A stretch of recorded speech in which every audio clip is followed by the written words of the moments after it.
Unknown Worlds was broke, not struggling indie studio broke. I'm talking we might not make rent next month broke.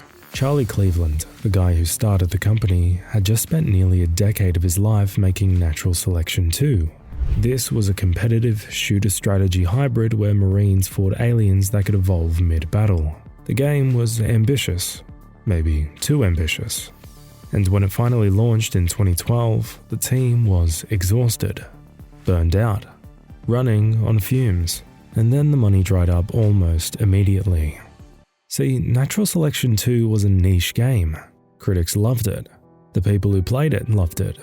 But there just weren't enough of those people. The audience was too small to sustain a studio. So here's Cleveland, staring at an empty bank account, an exhausted team, and no clear path forward. Most developers would have called it quits, found real jobs, moved on. But Cleveland had this crazy idea instead. He wanted to make an underwater exploration game. No guns, no combat, just swimming, building, and feelings. A game about fear and wonder in the unknown depths of an alien ocean. His team thought he was nuts. The gaming industry thought survival games needed weapons. But Cleveland didn't care. The crazy bet saved everything, and it created one of the best survival games ever made. Unknown Worlds didn't start as a real company. It started as a bunch of modders messing around with Half-Life back in 2001. Charlie Cleveland was just some guy who loved making stuff. He created a mod called Natural Selection, this weird mashup of first-person shooter and real-time strategy that somehow worked. Players loved it. The mod blew up in the Half-Life community, and Cleveland thought, hey, maybe I can actually do this for a living. So in 2003, he officially founded Unknown Worlds Entertainment, a real studio, based in San Francisco, though studio is a generous term. For years, it was basically Cleveland and a handful of people scattered across the globe, working remotely before remote work was cool. The transition from hobbyist modders to actual game developers was brutal. They had no money, no publisher, no safety net, just a belief that they could make something people would want to play. That belief carried them through 11 years of struggle before Subnautica even existed. 11 years. Think about that. Most studios don't survive 11 months without a hit. Cleveland and his team held on through the entire 2000s, watching other indie studios rise and fall, waiting for their moment. Natural Selection 2 was innovative, genuinely ahead of its time. One team played as Marines in first person, the other played as aliens that could evolve into different forms, and one player in each team became the commander, playing in a top-down strategy view, building structures and directing troops. It was Counter-Strike meets StarCraft. Nothing else like it existed. The problem was the balance. Cleveland described it himself. With a game this complex, one bad number and the whole thing falls apart. Every weapon, every alien form, every upgrade had to be tuned perfectly. And if something was off, the entire competitive meta would collapse. It was exhausting work, the kind of work that burns people out. When NS2 finally launched after years of development, it sold okay. Not great, not terrible. But here's the thing about niche multiplayer games. You need a critical mass of players to keep the community alive. And NS2 never quite hit that mass. Within months, the revenue wasn't enough. The studio was bleeding money. The game still has a dedicated community today, actually. Small but passionate. They keep the servers running, organize tournaments, maintain the dream. But back in 2012 and 2013, that wasn't enough to pay salaries. Cleveland later admitted they were on the brink. The game they'd spent nearly a decade building wasn't going to save them. Right around this time, Cleveland became obsessed with Minecraft. Not in a I play this game a lot way, in a this changes everything way. He said Minecraft transformed the game industry and threw away all the traditional challenge-oriented and progression-oriented games. Those are his exact words. He saw what Notch had done and realized games didn't need to be about winning. They could be about exploring, building, existing in a world. But Cleveland didn't want to make another building game. The world had enough Minecraft clones. Everyone and their grandmother was trying to capture that Minecraft magic, and most of them were failing miserably. What he wanted was something that felt like scuba diving, like being an explorer on another planet. He talked about the feeling of exploring the deep, dark, alternately beautiful and terrible ocean depths. Feeling like I'm an explorer, almost an astronaut, not knowing what I'll find. And here's what's interesting. Cleveland didn't initially think of Subnautica as a survival game. He thought of it as an exploration game. The survival mechanics came later, almost accidentally, shaped by player feedback during early access. But we'll get to that later. The core vision was always about wonder and fear, about the unknown, about what's waiting in the dark below you, that primal terror humans feel when you can't see the bottom. Before Subnautica, Unknown Worlds made a Sudoku game. I'm serious. It was called Zen of Sudoku, and it was basically Cleveland's Hail Mary to keep the lights on. He described casual games as a last option for funding. The studio needed money, and Cleveland refused to sacrifice control of the company to outside investors. So they made a puzzle game, because puzzle games sell. It worked. Barely. The Sudoku game generated just enough revenue to keep Unknown Worlds alive while they figured out what to do next. Not enough to thrive. Not enough to expand. Just enough to survive another few months. Around this time, Max Maguire joined as co-founder. He'd previously worked at Iron Law Entertainment as lead engine programmer. The guy knew his stuff. With Maguire handling the engine side, Cleveland could focus on design. They managed to attract a small group of angel investors after a meeting at GDC in San Francisco. Names like Richard Kane, Matthew Lemel, people willing to bet on a studio that had almost nothing to show but passion. The desperate moves, the Sudoku game, the angel investors, scraping together funding from wherever they could find it. All of it was just buying time until they could make the thing they actually wanted to make. And hey, if you're enjoying this deep dive into gaming history, consider subscribing. It's free and you can always change your mind later. Anyway, December 2013. Unknown Worlds officially announces Subnautica. Charlie Cleveland as director and lead gameplay programmer. Hugh Jeremy as producer. The team is small, like terrifyingly small for the scope of what they're attempting. The original vision was wild. They wanted random world generation, like Minecraft. They built tile sets for different biomes, chunks of the safe shallows, the kelp forest, the mushroom forest, that would snap together to create a unique ocean every playthrough. They planned modular submarines you could customize piece by piece, and they had this vague gameplay concept they just called science. Most of that got thrown out within months. The random generation made every playthrough feel samey and sterile. The modular submarines were a nightmare to balance, and nobody, not even the devs, could explain what science was supposed to mean as a gameplay loop. But they showed a demo at PAX 2014, and something interesting happened. Players weren't talking about the building mechanics or the science concept. They were talking about how the game made them feel. The fear, the darkness, the sense of being very, very small in a very, very big ocean. That feedback changed everything. The team realized the emotional response to the ocean was the real discovery. Not the systems, not the mechanics, the feeling. So they threw out the procedural generation and built a handcrafted world designed specifically to create those feelings.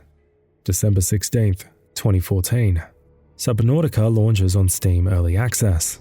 2 months later, Unknown Worlds ran out of money. This wasn't a marketing strategy. This wasn't a clever business move. They were genuinely about to shut down. Cleveland was blunt about it. We were on the brink of financial disaster, which was averted when our community started supporting us financially in early access. Let that sink in. The studio behind one of the most beloved survival games ever made almost didn't survive to finish it. If early access sales had been slightly worse in those first few months, Subnautica wouldn't exist. We'd never have heard of it. Cleveland would have had to find a real job. The whole team would have scattered to the wind. But the community showed up. Not in massive numbers at first. This wasn't some viral sensation. But enough people bought the game, played it, believed in it, saw the potential even when the game was rough and unfinished and sometimes barely functional. And then they did something even more valuable than paying money. They told Unknown Worlds exactly what was wrong with the game, and exactly what was right. The early version of Subnautica didn't have hunger or thirst mechanics. Cleveland designed it as a pure exploration game. You couldn't starve. You couldn't dehydrate. You just explored. And some players loved it. But one critique in particular struck home for Cleveland. He didn't specify exactly what the player said, but it was enough to make him reconsider the entire foundation of the game. They added survival mechanics, and they discovered something unexpected. The hunger and thirst didn't just add challenge, they oriented players. They gave structure to the early game. Without them, players wandered aimlessly, not sure what to do next. With them, players had immediate goals: find food, find water, stay alive long enough to figure out what's going on. But the bigger pivot was about fear. The original prototype had this vague science concept that nobody understood. Players didn't care about science. They cared about the creatures, the big ones, the scary ones, the ones waiting in the dark where you couldn't see them coming. Unknown Worlds built an in-game feedback system inspired by the smiley face surveys at London airports. Simple, quick, non-intrusive. Just rate your experience from 1 to 5 after certain events. Hundreds of thousands of feedback tickets poured in, each one tagged with the player's exact location in the world. The team could run queries, see which keywords were hot, find patterns in what players were saying. And the pattern was clear. Players wanted to be scared. They wanted to feel like prey. So they dropped the science stuff. They leaned into fear. They made the creatures bigger, more terrifying, more present. The game we love exists because players told a nearly bankrupt studio what was actually working. You want to know what really saved Subnautica? Jacksepticeye. What the fuck? Well, not just Jack, but he's probably the biggest example. His playthrough of Subnautica became one of the longest running series on his channel, over 70 episodes. Millions of views per episode. Episodes where he'd scream when a Reaper showed up. Episodes where he'd spend 20 minutes just vibing in his base, naming fish and decorating rooms. The whole range of what Subnautica could be. And the effect was immediate. Players flooded Steam. Sales spiked. The game went from struggling indie project to actually viable. Markiplier played it too. His series was similarly long, similarly popular. Both of them showed something important about Subnautica. It wasn't just a game to play. It was a game to watch being played. The fear, the exploration, the gradual mastery of the ocean. It made for good content. Unknown Worlds noticed. They added in-game items as tributes to the streamers who helped save them. The unusual doll, a bobblehead of Markiplier that shouts his catchphrases when you click on it.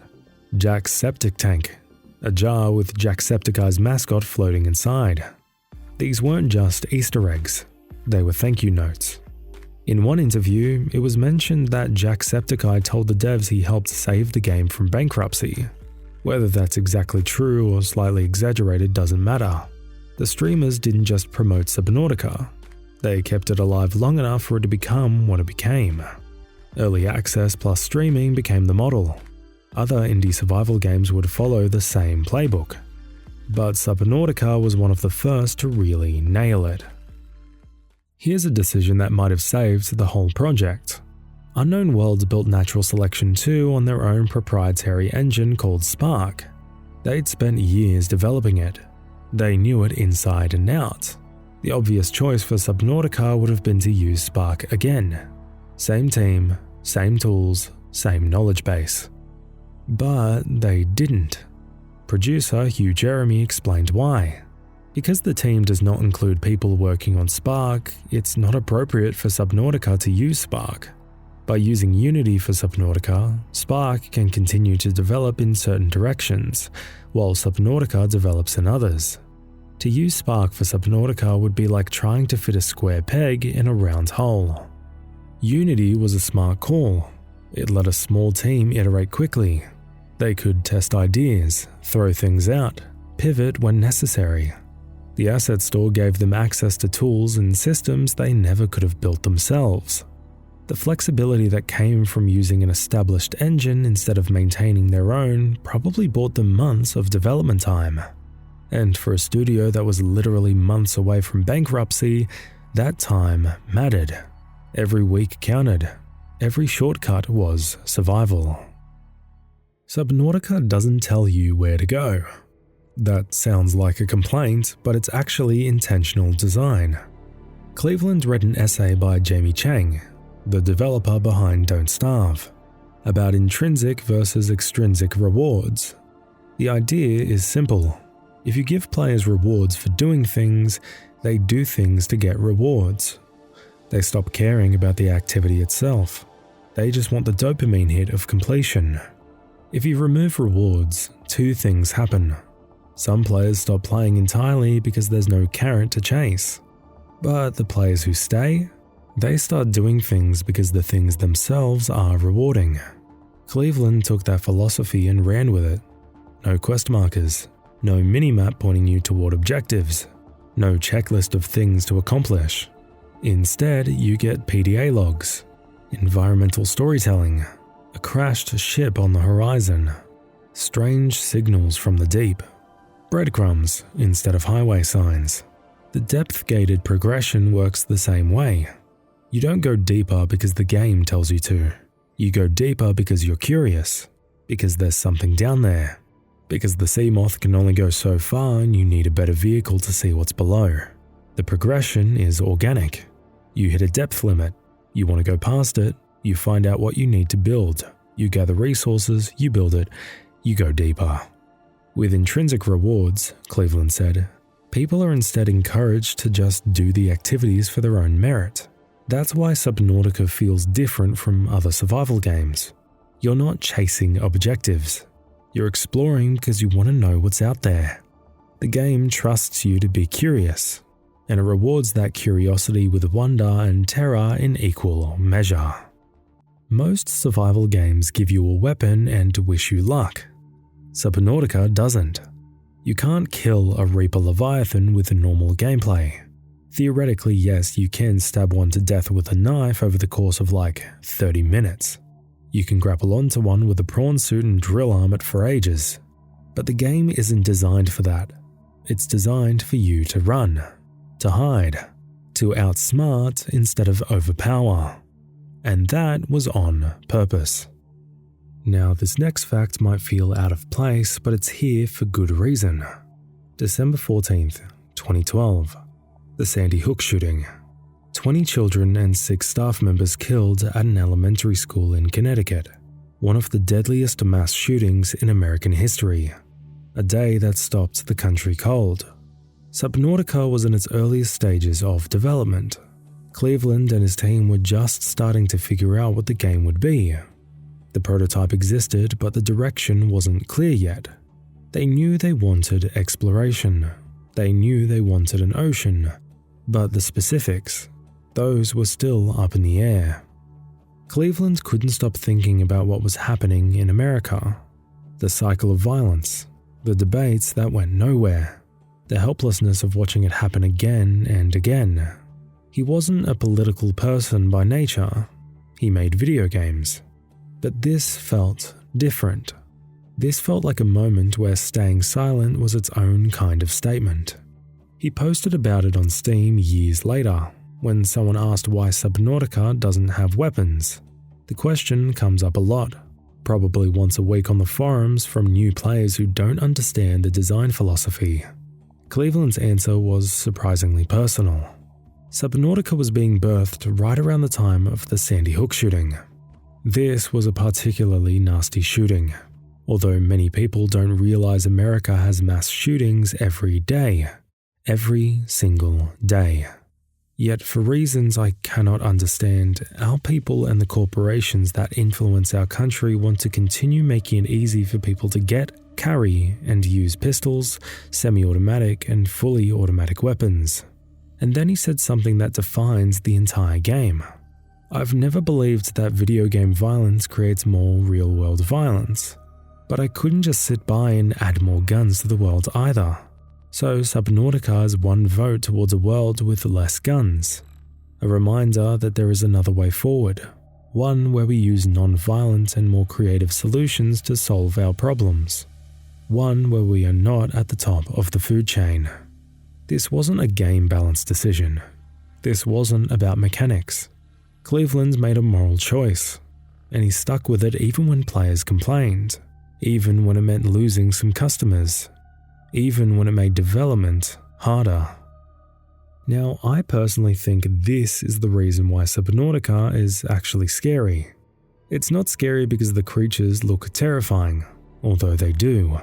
It's not scary because of the sound design, although that's incredible too. It's scary because you can't fight back. You're not a hero. You're not the chosen one. You're just some guy who crashed on an alien planet with no way to defend yourself. When a Reaper shows up, you don't think, okay, time to fight. You think, how do I get out of here? Your heart rate spikes, your palms sweat. Every instinct tells you to flee because the game has taught you, over and over, that fighting isn't an option. Flight is the only response. The ocean doesn't care about your loadout. It doesn't care how many hours you've logged. It doesn't care how prepared you think you are. When something big shows up, you hide, you run, or you die. That's the entire game. And that feeling of vulnerability, that's intentional. That's the point. Cleveland wanted you to feel like you're not at the top of the food chain. In most games, you're the apex predator. You're the one everything else should be afraid of. You're the monster. In Subnautica, you're food, you're prey, you're something small in a big ocean, and the big things are hungry. The endgame universe actually explains why you can't build weapons.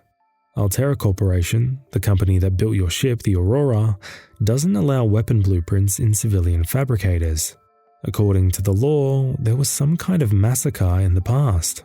Someone with access to a fabricator built weapons and used them. As a result, Altera restricted what blueprints civilians can print. It's a neat bit of world building that justifies the gameplay. You're not choosing to be helpless. You literally can't access the blueprints for guns. That survival pod you crashed in wasn't equipped for combat. Altera assumed you'd be rescued quickly, not stranded on a hostile alien planet. Now, you do get some tools that sort of function as weapons. The stasis rifle can freeze creatures in place. The propulsion cannon can throw objects and push creatures away. The knife does very little damage. But none of these are designed to kill. They're designed to buy you time, to let you escape, to create distance between you and the thing trying to eat you. Even the prawn suit, this big mechanical exoskeleton, has a drill arm that's useful for resources but terrible for combat. You can technically punch a Reaper to death if you're patient, but you'll burn through repair kits and risk your vehicle the whole time. It's not really worth it. Every tool in Subnautica helps you avoid a confrontation, not win it. Let's talk about what the game does give you. The scanner. Knowledge is your weapon. Scan a creature and you learn about it, its behavior, its weaknesses, how to avoid it. You're not killing things, you're understanding them. The databank entries give you information that helps you survive without fighting. The stasis rifle fires a bubble that freezes everything inside it for up to 30 seconds. Useful for stopping a charging creature long enough to swim away. Not for killing, for escaping. Charge it fully, aim at the Reaper's head, and you've got half a minute to get somewhere safe. The Sea Glide, a handheld propulsion device that makes you faster. Again, not for fighting, for getting away. for covering ground quickly when you hear that roar behind you. The Seamoth, a small submarine with a perimeter defense system that shocks nearby creatures. It doesn't kill them, it makes them let go of you so you can run. A panic button, not a weapon. The Cyclops, a massive submarine that's essentially a mobile base. It has decoys to distract predators and a silent running mode to sneak past them. The entire design philosophy is don't engage, avoid detection. If detected, distract. If that fails, run. And the prawn suit, the closest thing to a combat vehicle. But its drill arm is meant for mining, not fighting. Its grapple arm is meant for mobility, not restraining enemies. You can use them in a pinch, but they weren't designed for combat. Every single piece of equipment in Subnautica is designed around the same principle. You are not supposed to fight. You are supposed to survive. Go to Subnautica Steam forums and search for weapons. You'll find hundreds of threads. People are complaining. People demanding, why can't I kill the Reaper? Why is there no harpoon gun? I can build a nuclear reactor but not a spear? The threads go back years and they keep popping up. And you know what? Those complaints make sense from a certain perspective. In real life, if you were stranded on an alien ocean planet, you'd absolutely want weapons. You'd prioritize self-defense. It's logical. Humans are tool users. We solve problems with technology. Weapons are technology. But Cleveland held firm. Unknown Worlds never added combat weapons. Not to the base game, not to Below Zero, not to the upcoming Subnautica 2. Design lead Anthony Gallegos put it bluntly when talking about Subnautica 2. We don't want you killing predators, straight up. Interact with them, run from them. The solution shouldn't just be bash them until dead. That's boring AF. Boring. That's the word. In a world where every other game lets you shoot your problems, Subnautica forces you to actually solve them. You can't shoot your way through an obstacle. You have to think. And honestly, the players who complain about no weapons often become the biggest fans once they accept the design. Because once you stop wishing for a gun and start learning how to navigate around threats, the game opens up. The fear becomes manageable, and the satisfaction of surviving isn't about killing everything in your path. It's about being clever enough to avoid that path entirely. Subnautica has 22 Leviathan-class creatures. Most of them won't kill you. Some of them are actually gentle. But the ones that aren't gentle, they're the reason people have nightmares about this game. They're the reason thalassophobia videos on YouTube get millions of views. They're the reason players quit their playthrough and never go back. The Reaper Leviathan is 55 meters long. To put that in perspective, the Cyclops submarine, the biggest vehicle in the game, is 54 meters. The Reaper is slightly longer than your mobile base. You could park your entire house inside a Reaper and have room left over. It was designed by art director Corey Strader, and the inspiration came from a real creature, the oarfish. That long red and white body, the way it undulates through the water, the ribbon-like movement. If you've seen videos of oarfish in the wild, you can see the resemblance immediately. But here's something most people don't know. The Reaper was originally modelled at bone shark size, a medium creature. Scary, sure, but manageable. Something you could deal with. During development, someone made the decision to scale it up, way up. Take that medium threat and make it massive. And that scaling changed everything. Suddenly the Reaper wasn't just another threat. It was the threat. The thing everyone talked about. The thing that made players quit. The thing that defined what Subnautica was about. There are exactly 25 Reapers in the game. 9 in the crush zone around the Aurora, 8 in the dunes, 7 in the mountains, and 1 lonely one hanging out near the bulb zone. They don't respawn if you kill them, which means technically you could clear the map. But nobody does that, because killing a Reaper takes forever, and it isn't worth the effort. The 4 mandibles on its face are designed for grabbing prey. Once it has you, it shakes you like a dog toy. Your health drains, your vehicle takes damage, and there's nothing you can do but wait for it to let go and hope you survive. Simon Chalinsky composed the Subnautica soundtrack. He also designed the creature sounds. And the Reaper's roar might be the most important audio in the entire game. You hear it before you see the creature, always.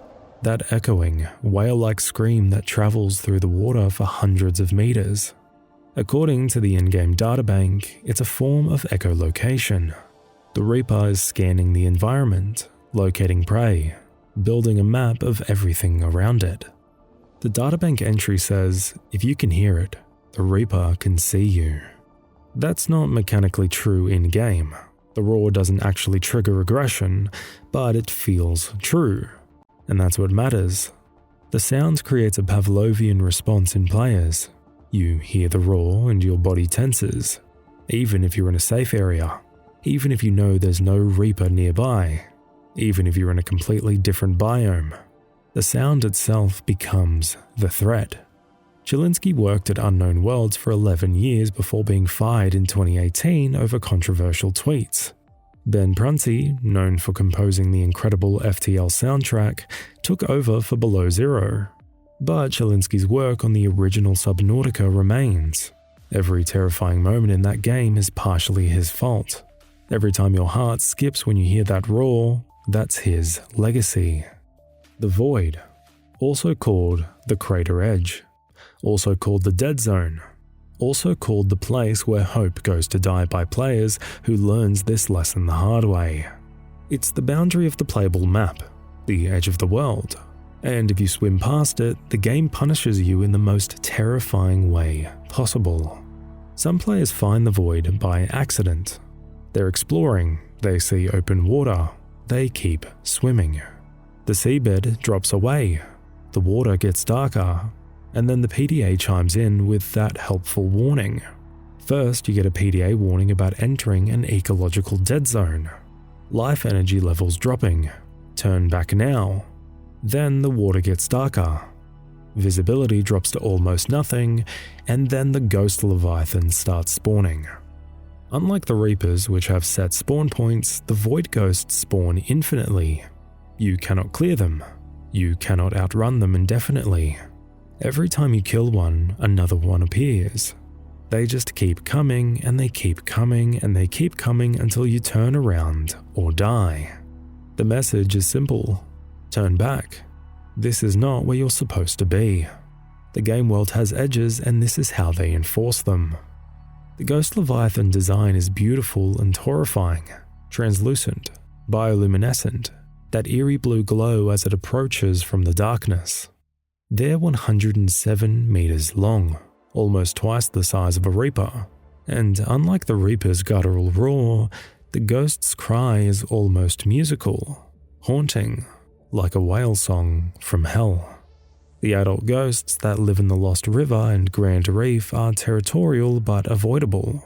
Learn their patrol routes, time your movements, and you can slip past them. The Void Ghosts are something else entirely. They exist to tell you no.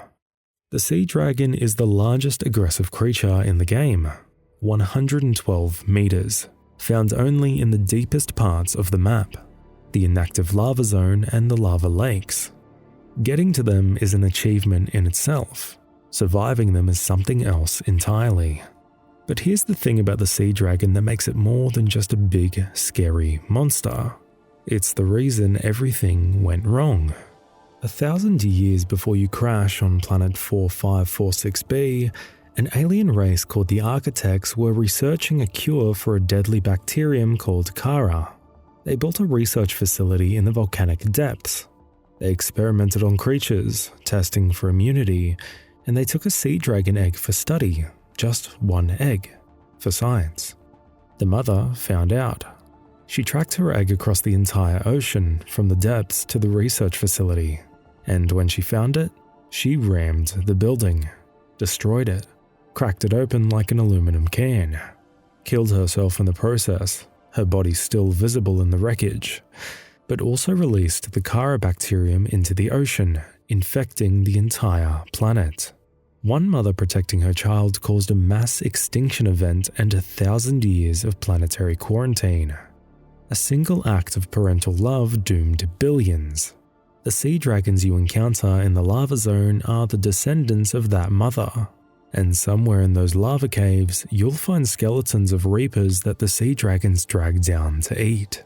Even apex predators have to fear something. Not all leviathans want to kill you. The reefback is massive. You can see them from hundreds of meters away, these giant shapes moving slowly through the midwater. When you first encounter one, you probably think it's an island, or a hallucination, or a rendering glitch. Then it moves, and you realize it's alive. But unlike the reapers and ghosts, the reefback doesn't care about you. It's a filter feeder. It just exists, swimming through the ocean, minding its own business, completely indifferent to the tiny humans swimming nearby. Here's the cool part. Reefbacks have entire ecosystems on their shells. Barnacles, plants, coral formations, resources you can harvest. Some of them have tiger plants growing up there, and tiger plants will shoot you if you get too close. So even the gentle leviathan can hurt you accidentally. Some players build bases near reefback paths just to watch them drift by. It's peaceful, meditative, a reminder that not everything in this ocean wants to eat you. The reefback is proof that leviathan doesn't mean threat, it means huge. Size isn't malice, and sometimes the biggest things in the ocean are also the gentlest. Data miners have found all sorts of creatures that never made it into the final game. The sandworm, a massive underground predator that would burst from the seabed like something out of Dune. The model existed in early builds and the entity gallery before being removed. Imagine swimming over seemingly safe sand and then the ground opens up beneath you. The grab crab, exactly what it sounds like. A crab that grabs you with oversized claws. Cut early in development because it was more annoying than scary. The original cuttlefish was supposed to be like a crash fish, one of those exploding creatures that pop out of plants and blow up in your face. Imagine if your pet companion was also a suicide bomber. Someone at Unknown Worlds made the wise decision to change that. Now the cuttlefish is just adorable and follows you around being cute. There was an entire Arctic biome planned for Subnautica. Ice patches which reduced friction, your vehicles would slide around on them. Unique creatures adapted to cold, freezing effects that would damage you over time. The whole thing got cut and repurposed it in below zero instead. The entity gallery itself was eventually removed because modders kept accidentally discovering content before it was supposed to be revealed. One update, called the Skittles update, corrupted the game's textures and exposed all sorts of alien structures that were meant to be secrets. So the gallery had to go. About 1,000 years before you crash on planet 4546b, an alien civilization showed up. They weren't colonizers. They weren't explorers looking for resources. They were desperate, dying, and they came to this ocean planet looking for a cure. What they found instead was the end of everything. They're called the Architects, or sometimes the Precursors, an ancient race with technology far beyond anything humanity has achieved. We're talking about a civilization that existed when humans were still figuring out fire, a species that had conquered the fundamental problems of existence: energy, distance, death itself, teleportation between star systems. Not the kind of teleportation you see in Star Trek where you stand on a pad and get beamed somewhere. This was walking through a door in one galaxy and stepping out into another.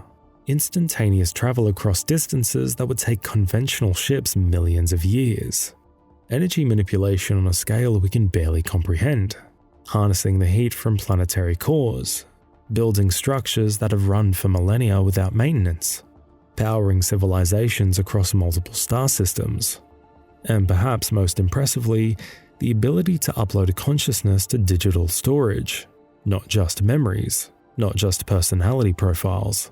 The actual experience of being, the self, preserved in crystal matrices. able to exist indefinitely while the biological body failed.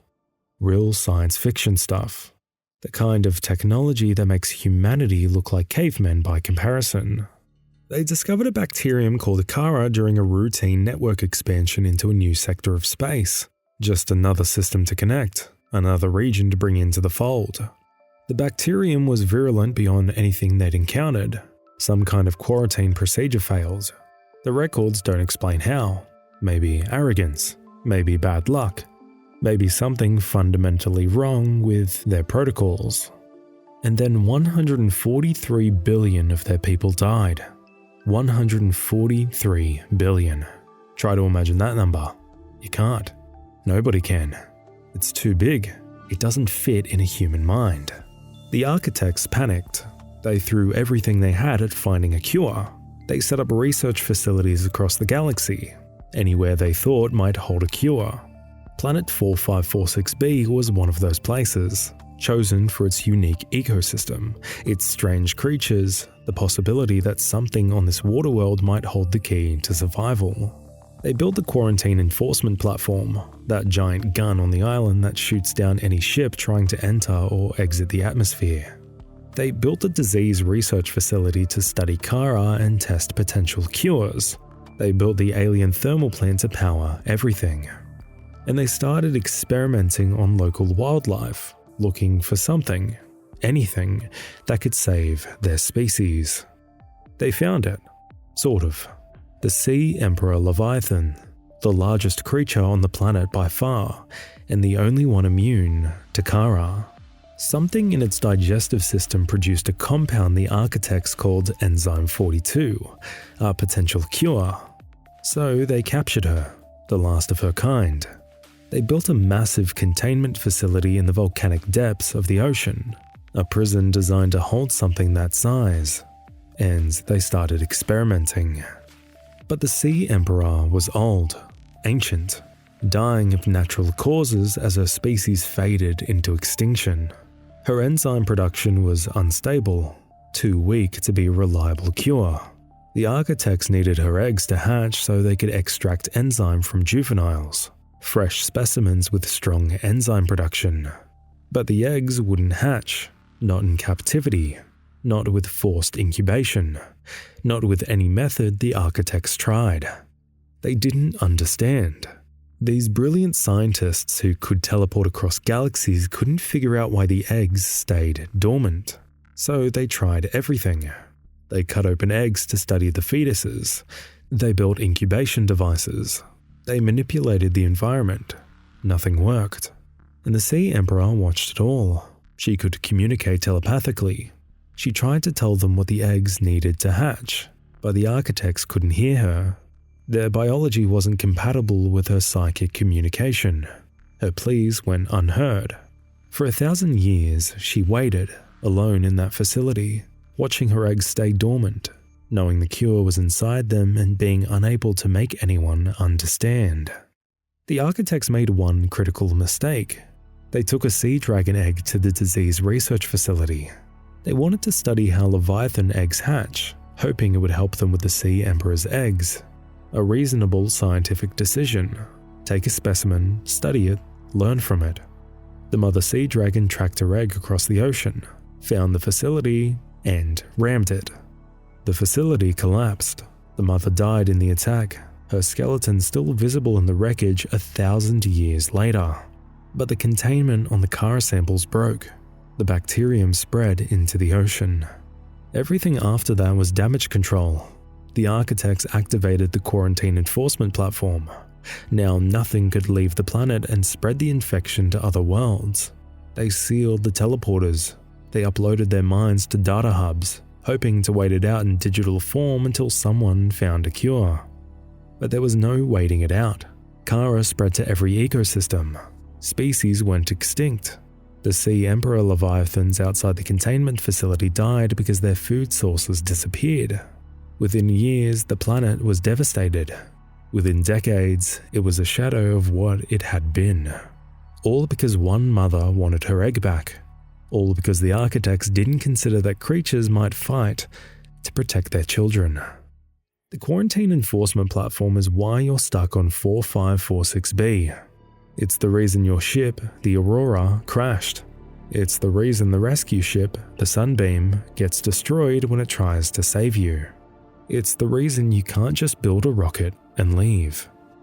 The platform has been running for 1,000 years, automated, tireless, powered by the alien thermal plant in the depths, shooting down anything that tries to enter or exit the atmosphere with perfect accuracy.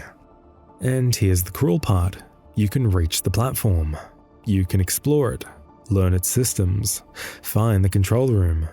But when you try to deactivate it, the system scans you and it detects Kara in your bloodstream. You're infected. You just didn't know it. The platform was designed with one absolute rule. No infected life leaves this planet, ever, under any circumstances. So it ignores your input. You're not cleared to turn it off.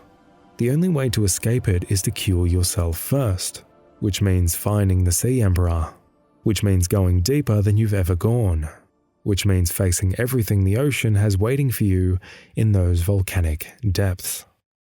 The Sea Emperor gives you the recipe. After 1,000 years of imprisonment, after watching the architects fail and leave, after the entire planet fell apart, she's still there, still waiting, still hoping. And when you finally reach her, when you're the first mind she's been able to communicate with in a millennium, she tells you what the eggs need. The hatching enzyme. A specific combination of plants from across the planet, from biomes you've never visited, from depths you've barely survived. You have to gather them, synthesize the compound, and bring it back to her. And when you do, the eggs hatch. 5 juvenile sea emperors emerge for the first time in 1,000 years. They produce enzyme 42, potent, stable, exactly what the architects could never get from the mother. The juveniles swim through a teleporter into the open ocean. They spread the enzyme wherever they go. The Kara across the entire planet begins to die. Every creature that was infected starts to heal. The ecosystem begins to recover, including you. The Sea Emperor watches her children leave, and then she dies. Not from violence or disease, just from finally being finished, from completing her purpose. She held on for 1,000 years to see this moment, to know her species would continue, to know the plague would end. Her last telepathic message reaches you as your rocket lifts off the planet. She compares herself to you, both survivors, both finally free, both leaving the prison that held them. And then she's gone. Every game leaves stuff on the cutting room floor, features that didn't work, ideas that were too ambitious, creatures that weren't fun to fight. Subnautica left a lot more than most. The game we got is incredible. The game we almost got? That's a whole different story. Originally, you could reshape the terrain in Subnautica. The terraformer tool let you add or remove terrain anywhere in the game. Want to build a cave? Just carve one out. Want to fill in a hole? Add some rock. Want to tunnel through a mountain? Yeah, go for it. Players used it to create custom bases, hidden chambers, underground tunnels, all sorts of creative stuff. And it got cut. The problem was save files. Every change you made to the terrain had to be stored, and players were making a lot of changes. They'd carve out massive underwater bases, dig tunnels connecting biomes, reshape the entire landscape around their home. Save files ballooned into gigabytes. Performance tanked.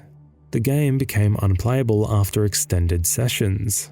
Unknown Worlds tried to fix it. They really did. But the voxel terrain system just couldn't handle the scope of what players wanted to do with it. The tech wasn't there. The compromises weren't worth it. So they made the hard call. If you spawn the terraformer in modern versions of Subnautica using console commands, the item description just says RIP Terraformer. The devs were sad to see it go too. There was supposed to be an Arctic region in the original Subnautica. The files exist.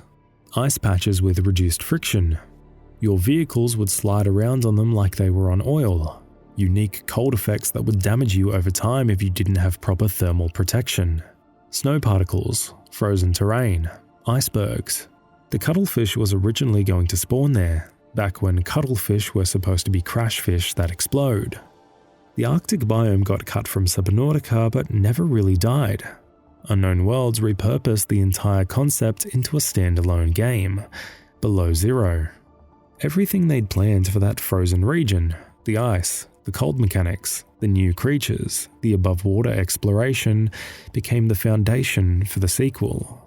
The Twisty Bridges biome actually appeared in early Subnautica builds before being cut. The Lilypad Islands were planned too. Both ended up in Below Zero. So in a weird way, Below Zero isn't just a sequel. It's also the DLC that Subnautica was originally supposed to have. The content that got cut found a new home. Now this one hurts. In early versions of Subnautica, the mushroom forest was bioluminescent. Every single mushroom cap was a light source. At night, the whole biome would glow like something out of Avatar. Players from that era describe it as stunningly beautiful. Screenshots from 2015 and 2016 show this incredible underwater forest lit up from within. It got cut for performance reasons. Too many light sources tanking the frame rate, especially on lower-end hardware and consoles. The mushrooms still look cool, but they don't glow anymore. The magic is gone. If you search the Steam community for old screenshots, you can find images of what the mushroom forest used to look like. It's one of those things where you understand why they made the cut, but you still wish they'd found another way. Modern hardware could probably handle it now. Maybe someone will mod it back in someday. The Entity Gallery was a developer tool that accidentally became a modder's paradise, and then a nightmare for Unknown Worlds. Type ENTGAL into the console, and you'd spawn a room full of textureless white boxes stretching into the distance. On top of each box sat an entity from the game. Every creature, every item, every structure, including stuff that wasn't supposed to be in the game yet, including spoilers, including things that hadn't been announced. That's how players discovered the sandworm and the grab crab, creatures that existed in the files but never made it to release. That's also how precursor content got leaked early. The alien facilities, the story reveals, the cure, all of it was sitting in the Entity Gallery waiting to be discovered. The worst was the Skittles update, a bug that turned all the game's textures into multicolored squares because the build had gone over its texture limit after the quarantine enforcement platform model was mistakenly added. The whole game looked like it was having a psychedelic breakdown. Eventually, Unknown Worlds just removed the Entity Gallery entirely. Too many accidents, too many spoilers, too much stuff getting out before it was ready. The Aurora wasn't always on a mission to build a phase gate. In early development, it was a terraforming vessel. Crew was supposed to be changing Planet 4546b's environment to make it habitable for human colonization. Then the story shifted. The Aurora became a mining vessel extracting resources. Then it changed again to its final form, a long-distance ship building a phase gate for faster interstellar travel. The protagonist went through changes too. Riley Robinson, that's the character you play, was almost completely nameless. For most of early access, you were just the survivor, a blank slate. The name got added late in development, and even then it only appears in a few places. Most players don't even know their character has a name. And that post-credit scene where your PDA tells you that you owe Altera 1 trillion credits for all the resources you used, that was added near the end. A dark joke about corporate dystopia slipped in right before release. You survive a hostile alien planet, cure a galaxy-spanning plague, and your reward is astronomical debt. The transfuser was supposed to let you steal DNA from creatures and modify yourself. Sample a peeper, gain better underwater vision. Sample a stalker, get sharper teeth. Sample a reaper. Actually, probably best not to think about that. The tool would have worked with a centrifuge to create consumables that altered your abilities temporarily. It never made it out of development. Too complicated. too many balance issues. The model sat in the files unused. Until Below Zero repurposed it as the bioscanner, a story item Robin uses to analyze her own infected blood. Not the same feature, but the exact same asset. But here's the interesting part. Genetic modification is coming back in Subnautica 2. The feature they cut from the original is being rebuilt for the sequel. You'll be able to modify your DNA to adapt to the alien environment, gain new abilities, become something more than human. Sometimes cut content doesn't die, it just waits for the right game. Subnautica is designed to take 30+ hours. The ocean is huge. The story unfolds slowly. You're supposed to savor it, explore every biome, build elaborate bases, take your time. Speedrunners beat it in under an hour. The current world records are insane. Glitched runs can finish Subnautica in around 33 minutes. From LifePod crash to rocket launch in the time it takes to watch a TV episode. Glitchless survival runs take closer to 45 to 50 minutes. Either way, we're talking about compressing dozens of hours of intended gameplay into less time than your lunch break. How do they do it? Route optimization. Every second counts, so speedrunners have mapped the exact locations of every resource they need. No wandering, no exploring, no admiring the scenery, just surgical precision from LifePod to rocket. The Sea Glide has movement tech that runners exploit. Swimming angles matter. The RNG of resource spawns can make or break a run. Sometimes you find what you need immediately. Sometimes you waste precious minutes hunting for one more piece of titanium. Runners like Minky and Salvnar competed against each other in multiple categories, pushing the times lower and lower. The community is small but dedicated, constantly finding new tricks and routes. Every few months, someone discovers something that shaves off another 30 seconds. Here's a trick that speedrunners debate about constantly. When you die in survival mode, you respawn in the last base you entered, with full oxygen, at whatever location that base exists. You lose some items, but you're alive and you're somewhere else. Speedrunners realized this is basically free teleportation. Build a tiny base somewhere strategic, just one room, bare minimum, and die on purpose. Respawn there instantly. Skip minutes of swimming. Some players argue this is an exploit. Others say it's an intended mechanic being used creatively. The speedrun community eventually split categories. Glitched runs allow it. Glitchless runs have their own debates about what counts as a glitch. The discussion gets philosophical. If the game lets you do something, is it cheating? Where's the line between clever play and breaking the game? The community still argues about it.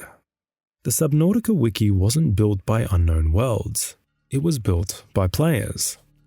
Thousands of people documenting every creature, every item, every biome, mapping resource locations, writing guides, translating the game into languages the developers never officially supported, creating mods that added features unknown worlds never had time to build. One player in particular deserves mention. CHBC Live was a community member who made tutorials and helped translate Subnautica into Chinese. He passed away from gastric cancer before the game's full release in 2018. Unknown Worlds immortalized him. The translation device, an item you find in the primary containment facility, was added as a tribute. The databank entry says it stores linguistic data from over 1,000 languages, a fitting memorial for someone who helped make Subnautica accessible to more players. And then there's the Nitrox mod, a community-created multiplayer modification that lets you play Subnautica with friends. Unknown Worlds never built multiplayer into the original game. They said it would require rewriting too much code. But the modders figured it out anyway. Unofficial, imperfect, but functional. Years before Subnautica 2 announced co-op, the community had already made it work. At the end of Subnautica, right before you launch your rocket, you can leave a message, a time capsule, a screenshot of your journey, some items from your inventory, a note to whoever finds it next. And then your capsule gets uploaded to a server, approved by moderators, and other players find it randomly in their playthroughs. Some capsules contain genuinely helpful items. Ion batteries, advanced tools, stuff that gives new players a leg up in the early game. Some contain memes, screenshots of bases shaped like inappropriate things, notes that just say lol or reference inside jokes nobody else understands. And some are actually touching, players leaving advice for whoever comes next, screenshots of their favorite moments, notes about what the game meant to them, a connection across playthroughs, across players who will never meet. It's a small feature, but it turns a single-player game into something almost communal. You're alone on 4546B, but you're not the first person to survive there. Others came before. They left something behind. And when you leave, you'll leave something too. Subnautica Below Zero wasn't supposed to be a standalone game. It started as a DLC, an expansion pack, something to add a few more hours to the original while the team figured out what to do next. But scope creep is real, and eventually Unknown Worlds realized they had enough content for a full release. Whether that was a good thing depends on who you ask. Below Zero entered early access in January 2019, less than a year after the original Subnautica launched fully. It was always meant to be smaller, a standalone expansion, not a true sequel. A side story, not the next chapter. The scope kept growing. New biomes demanded new creatures. New creatures demanded new behaviors. The story got more ambitious. Voice acting was added. By the time it was released in May 2021, calling it DLC would have been underselling it. But it's still not Subnautica 2. Unknown Worlds calls it a spin-off, a side story, an experiment with new ideas. The actual sequel is in development now, and it's doing things Below Zero didn't, like 4-player co-op, like a truly new planet, like genetic modification. Below Zero fills a weird space, more than an expansion, less than a full sequel. Better than nothing, but maybe not what everyone wanted. Below Zero's story got rewritten from scratch, twice. The original narrative had Robin, the protagonist, working alongside her sister Sam, who was stationed on an orbital space station called the Vespa. They'd communicate regularly. Sam would give Robin missions. An alien AI named Alan would hide in Robin's head, creating tension about whether to reveal his presence to Altera. Then a meteor shower would hit. The orbital station would go dark. Sam's fate would be uncertain. The story was darker, more mysterious, more aligned with the original's tone. The lead writer left mid-development. The story got completely overhauled. In the final version, Sam is already dead when the game starts. Robin arrives to investigate what happened to her sister. The Vespa doesn't exist. Alan is less of a secret and more of a companion from early in the game. Robin's voice actress changed multiple times during early access. Players who followed development closely got whiplash. Characters they'd grown attached to were suddenly different people with different motivations.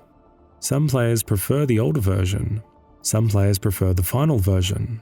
Others played the early builds and mourn what could have been. The story we got is fine.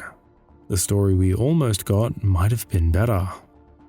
Alan is an architect, one of the aliens who came to 4546B looking for a cure to Kara 1,000 years ago.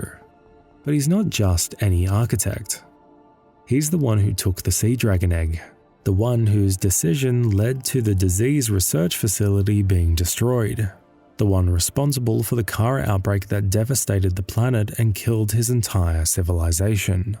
1,000 years of guilt, his body destroyed, his consciousness uploaded to a data hub, waiting in digital isolation while the planet he helped ruin suffered.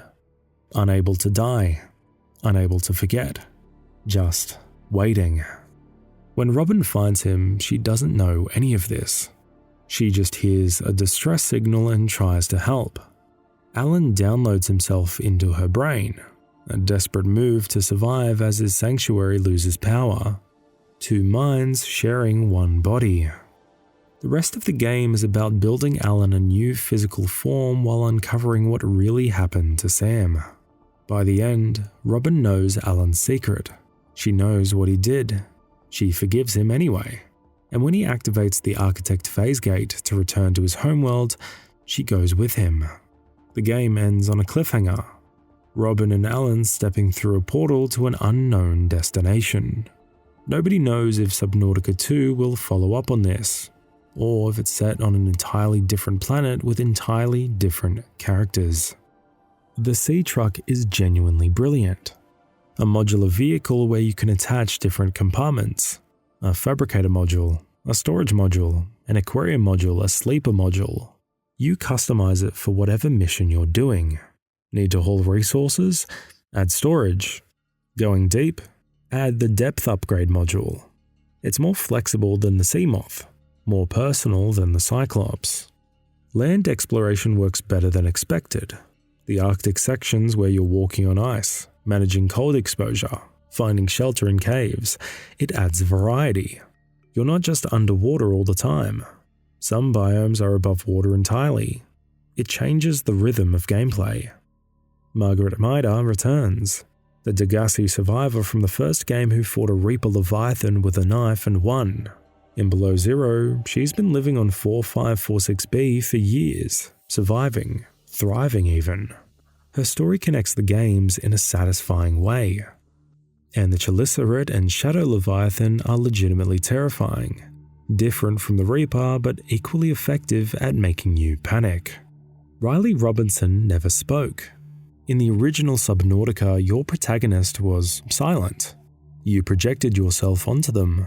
Every reaction was your reaction. Every emotion was yours. You were alone, and the silence reinforced that loneliness. Robin talks. A lot. Hostile anyway. A little grumpy maybe, but who wouldn't be, stranded out here alone? Some players love the voiced protagonist. It creates a defined character with personality and relationships. Robin is brave, sarcastic, grieving. She feels like a person with history. Other players hate it. They say it breaks immersion. Robin's jokes don't land for everyone. Her reactions don't match what the player is feeling. When you're terrified of a Leviathan and Robin makes a quip, the dissonance is jarring. The map is smaller too. Below Zero can be finished in 15 to 20 hours compared to the original's 30. Some biomes feel rushed, underdeveloped. The story rewrites left plot holes that careful players notice. Below Zero isn't a bad game. It's a good game that followed a great one, and that's a hard position to be in. October 2021, Krafton, the South Korean company behind PUBG, buys Unknown Worlds Entertainment. The price? $500 million upfront, plus up to $250 million more if the studio hits certain milestones. 4 years later, the founders are gone. A lawsuit is filed, and Subnautica 2 is delayed. What happened? Krafton wanted to diversify beyond Battle Royale. PUBG was huge, one of the biggest games in the world. But relying on one franchise is risky. What happens when the next trend comes along? What happens when players move on? They needed a portfolio. So they started buying studios. Striking Distance, the Callisto Protocol, Unknown Worlds, and others, building a collection of developers who could create different kinds of games for different kinds of audiences. Unknown Worlds seemed like a perfect fit. Subnautica had sold millions of copies with a tiny team. Below Zero was about to launch. The studio had a proven track record with survival games. They knew how to make something from nothing. The deal structure was interesting. $500 million at signing. That's a massive number for an indie studio. Life-changing money for everyone involved. But there was more on the table. Another $250 million in earnouts. Bonus payments tied to hitting development targets. Specifically tied to Subnautica 2 reaching certain milestones by the end of 2025. If the game launched on time and met quality benchmarks, the founders would receive an additional $250 million. Unknown Worlds was supposed to remain independent. Same leadership, same creative vision, same weird experimental approach to game design. Krafton would just provide resources and distribution. The corporate overlords would stay hands-off. But that's not what happened. July 2025. Without warning, Krafton removes the entire leadership team at Unknown Worlds. Charlie Cleveland, the founder, the guy who created Natural Selection, who directed Subnautica, who bet everything on an underwater game about feelings when his studio was about to go bankrupt, gone. Max McGuire, co-founder, technical director, gone. Ted Gill, CEO, just gone. Steve Papoutsis takes over. He's from Striking Distance Studios. He worked on Dead Space and the Callisto Protocol. A horror game guy, sure, but he's not Subnautica. He didn't build this. He doesn't have a decade of history with this franchise. Cleveland posted on Reddit. The events of this week have been quite a shock. He said it stings to be removed from the company he started. And he made one thing clear. We know in our soul that Subnautica 2 is ready for early access release. Same day as the firings, Krafton announces Subnautica 2 is delayed from 2025 to 2026. Jason Schreier at Bloomberg broke the story wide open. The $250 million earnout? It was tied to Subnautica 2's early access launch by the end of 2025. If the game launched on time, Cleveland, McGuire, and Gill would receive a massive payout. According to Schreier, Krafton fired the founders months before that payment would be due. The founders filed a lawsuit. They claim Krafton deliberately sabotaged the early access release to avoid paying them. They say the game was ready. They say Krafton moved the goalposts. Krafton fired back. They claim the founders abandoned their responsibilities. They say the game wasn't ready. That internal reviews showed it was missing content, missing polish, missing the quality expected of a Subnautica sequel. Leaked memos suggested Krafton wanted 30% more content before launch. 2 fewer biomes than originally planned, 1 missing Leviathan, a cut vehicle, delayed story content. The leaked documents paint a picture of a game that had been scaled back significantly from initial plans. Who's telling the truth? We don't know. The lawsuit is ongoing. But what we do know is that the people who created Subnautica are no longer making Subnautica 2. Despite all the drama, Subnautica 2 is still coming. 4-player co-op. For the first time in the series, you can bring friends into the alien ocean with you. Which just means 4 people screaming at the same time when something comes out of the dark. A new planet called Zazura.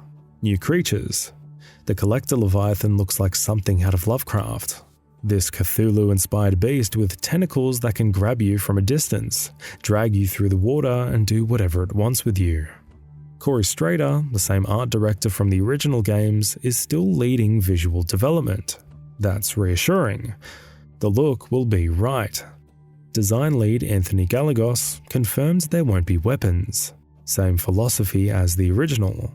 Boring AF to bash predators to death, he said. Genetic modification is back. The feature cut from Subnautica 1. You'll be able to adapt your DNA to survive the alien environment. About 15 hours of story content at early access launch. Then continued development based on player feedback. Same approach as before. Release early, let the community shape development. Whether it captures the magic of the original without Cleveland and McGuire involved, that's the question nobody can answer just yet. The internet did what the internet does. Boycott threats flooded Reddit and Twitter. Players promised to review bomb Subnautica 2 at launch. Others said they'd pirate it instead of giving Krafton money. The anger was immediate and widespread. The comparison to Disco Elysium came up constantly. That game's studio had a similar implosion. Original creators pushed out, lawsuit filed, fanbase divided. The fear is that Subnautica 2 will feel corporate, soulless, made by committee instead of passion. Unknown Worlds, or what's left of it, keeps posting dev blogs, showing new creatures, new vehicles, new biomes, trying to convince fans that the game is in good hands. Some players are cautiously optimistic. Strader is still there. The art looks right. The no weapons philosophy survived the transition. Maybe Papoutsis and his team can deliver something worthy of the name. Others have already written it off. For them, Subnautica died when Cleveland was pushed out. Whatever launches in 2026 might be decent, but it won't be real. The original Subnautica exists regardless. Whatever happens with the sequel doesn't change what came before. Every year, thousands of survival games release on Steam. Most disappear without a trace. A few find small audiences. And once in a while, one breaks through and changes what people expect from the genre. Subnautica broke through. Thalassophobia, the fear of the sea, the fear of deep water, the fear of what's waiting in the dark below. It's not a joke. It's not an exaggeration. It's not something gamers say for dramatic effect. There are players who genuinely cannot finish Subnautica because looking down into dark water triggers panic attacks. Real physical panic attacks. Heart racing, palm sweating, difficulty breathing panic attacks. The game validates something people feel in their bones, that the ocean is vast, unknown, and fundamentally indifferent to whether you live or die. This isn't a horror game. It doesn't have jump scares or gore or psychological manipulation. It just has an ocean that goes down farther than you can see, and creatures that are bigger than you, and darkness that doesn't end. No other game makes darkness this scary. In most games, darkness is just a visual effect. Turn up your gamma, equip a flashlight, wait for your eyes to adjust, problem solved. Darkness is a temporary inconvenience, not a genuine threat. In Subnautica, darkness means something could be right next to you, and you wouldn't know until it attacks. Darkness means vulnerability. Your flashlight only reaches so far. Your headlights only illuminate what's in front of you, and the thing coming from behind, you won't see it until you hear the roar. The sound design makes it worse. You hear things before you see them. Distant roars echoing through the water, strange calls from unknown creatures, the creak of your submarine under pressure at depths it wasn't designed for. Your brain starts filling in the gaps. What was that sound? Was it close? Is something watching? Is something circling? Players have written essays about their experience with Subnautica and fear. Long personal essays about confronting thalassophobia through the safety of a video game.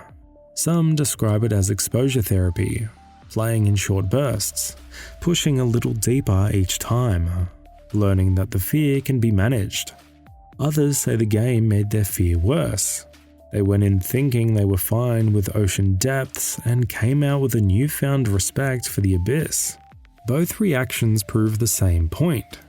Subnautica touches something real, something primal, something that exists in human DNA from millions of years of evolution. The ocean is not our environment. We don't belong there, and some part of us knows it. Other developers noticed what Unknown Worlds did. The no-weapons approach inspired imitators. Games started asking, what if you couldn't fight? What if survival meant avoiding, adapting, outsmarting? Environmental storytelling without quest markers became more common. Developers realized players would explore on their own if the world was interesting enough. You didn't need arrows pointing at objectives. You needed objectives worth finding. Depth-gated progression showed up in other games too. The idea that you earned access to areas through better equipment, not through unlocking fast travel or clearing zones. Progress that feels earned because you built the tools to survive. And vertical exploration. Most open-world games are horizontal, spread out across land. Subnautica proved you could build an entire game around going down. The ocean has layers, and each layer tells a different story. The deeper you go, the stranger it gets. Subnautica didn't invent these ideas, but it proved they could work together. It became the reference point, like Subnautica, but you've probably seen that phrase in dozens of Steam store descriptions by now. By January 2020, Subnautica had sold over 5 million copies. The real number now is probably much higher.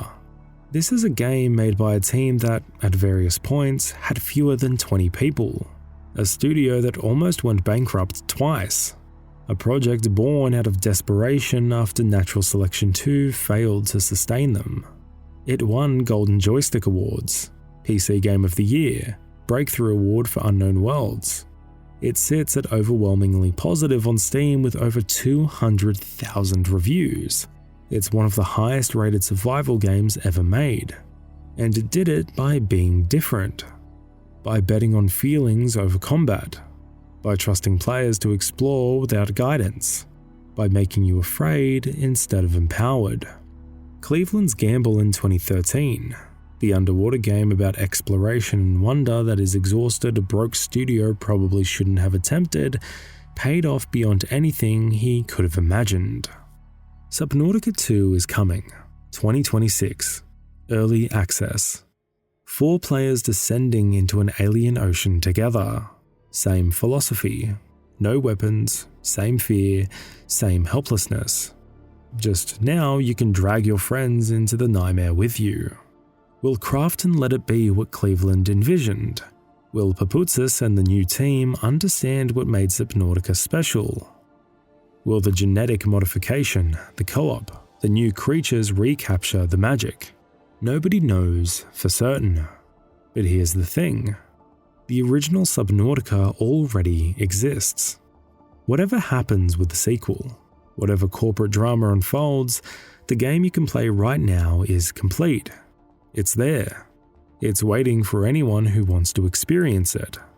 Planet 4546b isn't going anywhere. A broke studio made a bet on feelings over combat. They said, what if you couldn't fight? What if the ocean was vast and dark and full of things bigger than you? What if survival meant running, hiding, thinking your way through instead of shooting your way through? They were right. Subnautica works because it understands something most games ignore. Vulnerability is terrifying, but it's also engaging. When you can't win a fight, every encounter becomes meaningful. Every dive into the unknown becomes an act of courage. Every safe return feels earned. Think about the games you've played. In most of them, you're the solution. You're the one with the gun, the sword, the superpower. Enemies exist to be defeated. Obstacles exist to be overcome. You are the apex predator and everything else is prey. Subnautica flips that script entirely. You're not the solution. You're the problem. You're a vulnerable sack of meat in an environment that wants to kill you. The ocean doesn't care about your loadout. The Reaper doesn't care how many hours you've logged. When something big shows up, your options are limited. And those limits create tension that no amount of bigger guns could ever match. The story of Subnautica is really 2 stories. There's the story in the game, the plague, the aliens, the cure, the escape. That story is great. It's emotional and satisfying and earns its ending. But there's also the story behind the game. A studio that almost drowned, twice.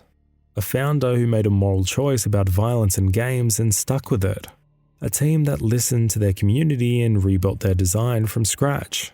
Streamers who kept the lights on when the money ran out. Players who believed in something unfinished and helped shape it into something special.